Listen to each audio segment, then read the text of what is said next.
Magandang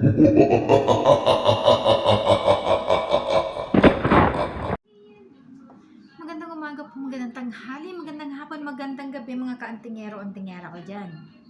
Sa video po na ito, pag-uusapan po natin or isa-share ko po sa inyo ang orasyon para sa paghahanap ng maestro o spiritual na gabay. Kung ang video po na ito ay hindi para sa inyo, skip na lamang po. Syempre, at huwag magsasayang ng panahon. Um, pero kung kagaya ko po kayo na mahilig sa mga ganitong usapin, tara na po.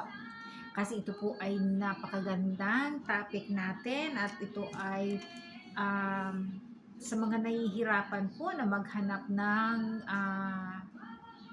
magtuturo sa inyo, maestro or gabay.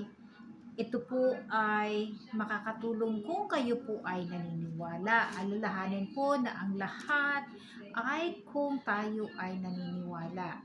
Siyempre naman, ang lahat may power kapag tayo ay naniniwala. Kahit ano pa mang binino or lakas ng orasyon, kung hindi tayo naniniwala, kung tayo ay pilosopo, ito po ay hindi gagana.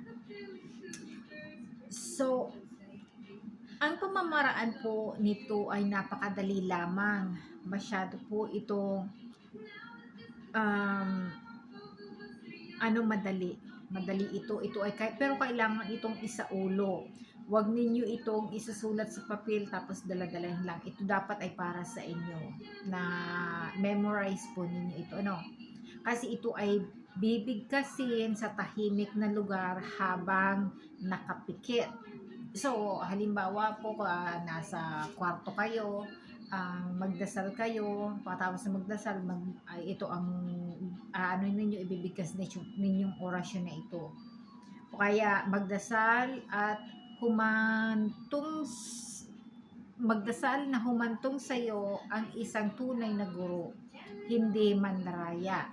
So, kasi po, mas maganda po yung marunong tayo na maghanap na may tulong tayo ng spiritual. Kasi, syempre naman, napakabait nating tao, desperado tayo, kailangan talaga natin ng, I wish na meron akong teacher na magtuturo sa akin. So, ganun po yun. Kaya, minsan napapamali. At syempre, ang mga kakailanganin po ninyo ay kailangan na meron kang at least halimbawa wishing stone, halimbawa wishing stone na nasa pocket mo siya.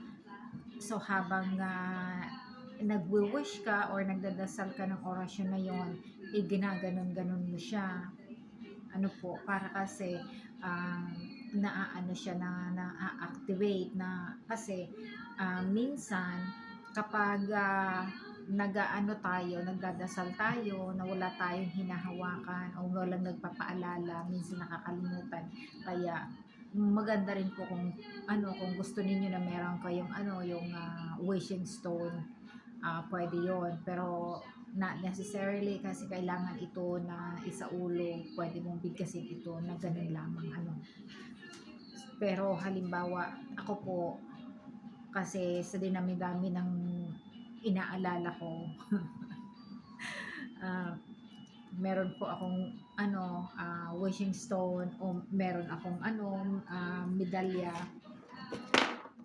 Meron akong medalya na kailangan ko palang dasalin yun, o kailangan kong i-memorize yun, kailangan kong pakainin yun, yung ganun po. So, importante po yun. Ito po ay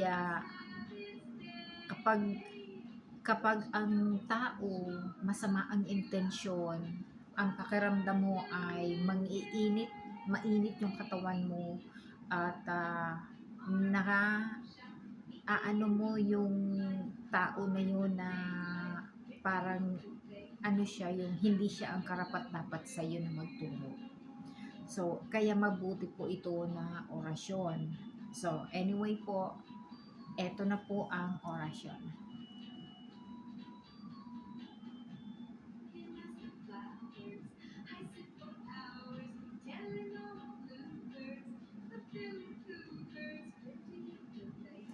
Salamat po.